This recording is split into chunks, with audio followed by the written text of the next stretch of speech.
So ഈ വിഷ്വലൈസേഷനെ കുറിച്ച് ഒരുപാട് കേട്ടിട്ടുണ്ട്. അതായത് പല രീതിയിലും പറയാറുണ്ട്. നമ്മൾ ആ ഫീൽ ചെയ്യണം. നമ്മൾ ഗോൾ സെറ്റ് ചെയ്താൽ മാത്രം പോരാ, നമുക്ക് ആ ഒരു നമ്മുടെ ഉള്ളിൽ നമുക്ക് ആ ഒരു ഫീൽ ഉണ്ടാവണം എന്ന് പറഞ്ഞു കേട്ടിട്ടുണ്ട്. അതുപോലെ കിടക്കുന്ന സമയത്ത് ചിന്തിച്ചുകൊണ്ട് കിടന്നു കഴിഞ്ഞാൽ അത് അച്ചീവ് ചെയ്യാൻ കുറച്ചും കൂടെ ചാൻസ് കൂടുതലാണെന്ന് കേട്ടിട്ടുണ്ട്. ജേർണലിങ്ങിനെ കുറിച്ച് കേട്ടിട്ടുണ്ട്. സോ എന്താണ് ഈ വിഷ്വലൈസേഷൻ?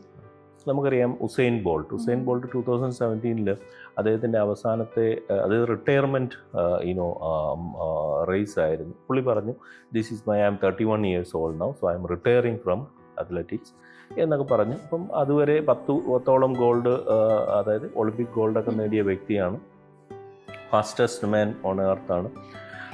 പക്ഷേ ആ മത്സരം കഴിഞ്ഞപ്പോൾ അതിൽ വിജയിച്ചത് ജസ്റ്റിൻ ഗാറ്റ്ലിൻ എന്ന് പറയുന്ന ഒരു വ്യക്തിയായിരുന്നു. അമേരിക്കനാണ്. 35 വയസ്സുണ്ടായിരുന്നു ജസ്റ്റിൻ ഗാറ്റ്ലിൻ. അതിനുശേഷം ഉസൈൻ ബോൾട്ട് അദ്ദേഹത്തെ അഭിനന്ദിക്കുകയൊക്കെ ചെയ്തിട്ടുണ്ട്. പിന്നീട് ജസ്റ്റിൻ ഗാറ്റ്ലിനോട് ഇത് ചോദിച്ചപ്പോൾ അദ്ദേഹം പറഞ്ഞ ആൻസർ ഇത് തന്നെയായിരുന്നു.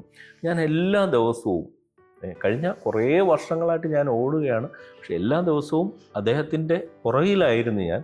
പക്ഷേ ഞാൻ എല്ലാ ദിവസവും ഞാൻ സ്വപ്നം കാണും, ഞാൻ വിഷ്വലൈസ് ചെയ്യും. I dreamed about this day. I worked hard for this day. സ്വപ്നം കാണുമെന്ന് പറഞ്ഞാൽ ഡേ ടൈം അല്ലേ, ആ വിഷ്വലൈസ് ചെയ്തുകൊണ്ടേയിരുന്നു ഒരു ദിവസം ഞാൻ അദ്ദേഹത്തിനെ പരാജയപ്പെടുത്തി ഞാൻ വിജയിക്കുന്നു.